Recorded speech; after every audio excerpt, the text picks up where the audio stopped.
On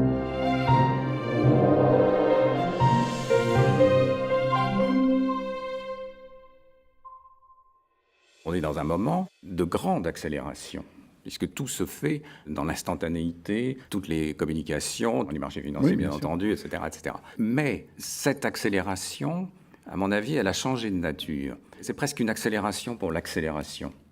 C'est une accélération qui n'a plus de sens. Le changement du système Terre, c'est les bouleversements qui vont s'emparer du système Terre, qui vont tout simplement changer le socle de toute histoire, c'est-à-dire l'habitabilité de la Terre. Ça va même être relativement puissant comme changement, et c'est pas un changement totalement progressif.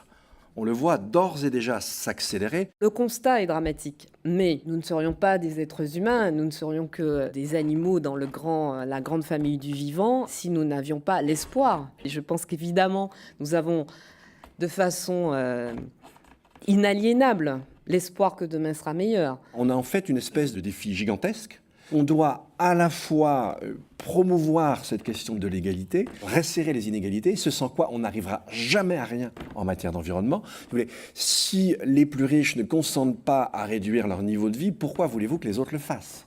Ça n'a aucun sens. Si chacun d'entre nous est convaincu qu'il y a changement climatique, beaucoup se disent « oui, c'est important, mais il y a plus urgent, il y a l'emploi par exemple ». Mais non, il n'y a pas plus urgent, parce que l'urgence climatique fait que les problèmes d'emploi que nous avons aujourd'hui ne peuvent que s'amplifier. La mémoire, ça peut être quelque chose à laquelle il faut se raccrocher parce que c'est ce qui fait notre identité, mais ça peut aussi fonctionner de façon un peu négative ou un peu meurtrière. Et venant d'Algérie, par exemple, je sais qu'il y a une guerre des mémoires. Il y a une guerre des mémoires qui fonctionne, qui n'est pas travaillée encore au sein de la société française. Et on voit qu'en dessous, là, il y a des ruisseaux qui sont malfaisants et qui circulent parce que cette mémoire-là n'est pas travaillée. Il n'y a plus d'écoles qui transmettent le sens même de l'islam. À quoi correspond ce message de l'islam ?